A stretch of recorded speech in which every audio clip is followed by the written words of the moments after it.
Hey everyone, it is Lastar here. I hope your day is going well. I wanted to get on and share a little bit of encouragement with you because I know during this time we can all use a little bit of that, right? So we have to stay motivated and stay strong because there are things that we're called to accomplish in the earth. And so no matter what it looks like, no matter what your emotions feel like, you have to stick to those things that God impressed on your heart, that vision that He literally helped you write out, those things that He called you to do before you were even formed in your mother's womb. And so I wanted to just motivate you and encourage you on today and remind you that you can do it. Don't give up. There is hope that in this process, that during this pandemic, that we will come out victorious. And so one of the things that I set for myself was a personal goal of completing this 21-day workout plan, right?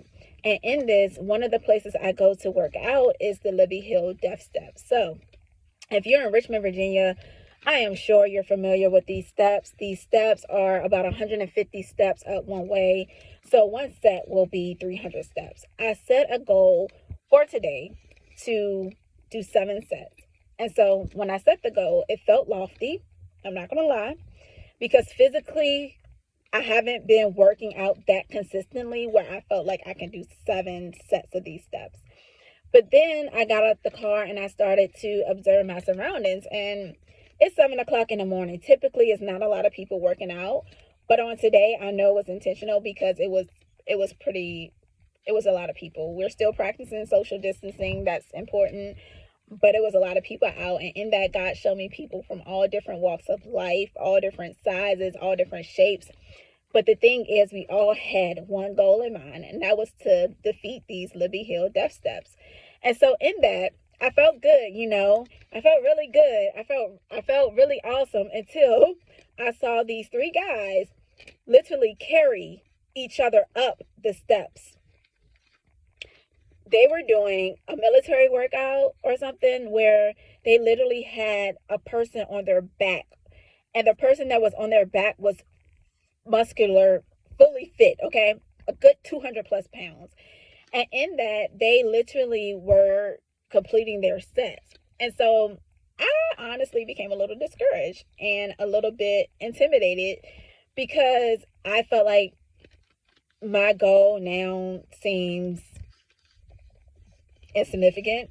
My goal now seems a little bit immature compared to their progress. And then God reminded me of this scripture, and it says, it's in Ecclesiastes, and it says, the race is not given to the swift or the battle to the strong, no, nor does food come to the wise, or wealth to the brilliant, or favor to the learned, but time and chance happen to them all.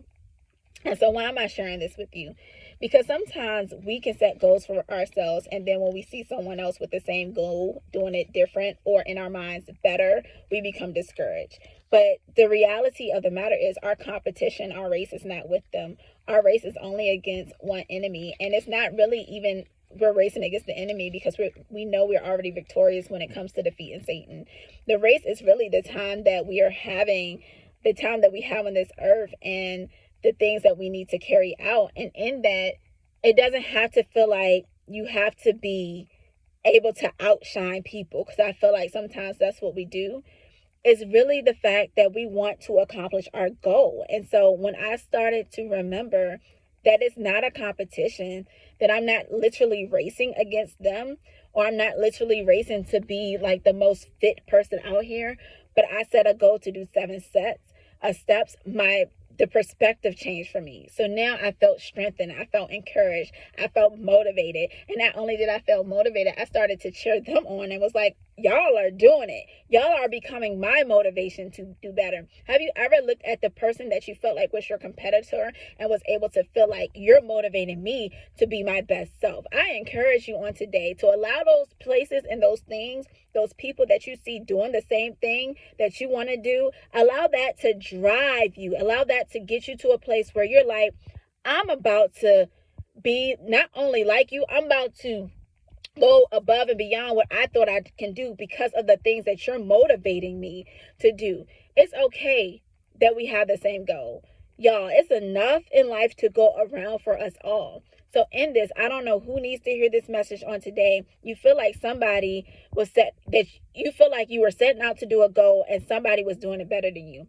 I say this to you. Can't nobody run your race like you, boo.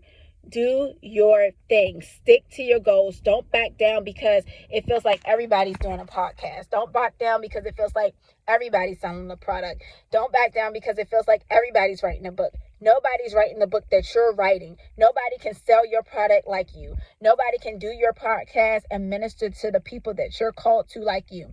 So continue to do that race, okay?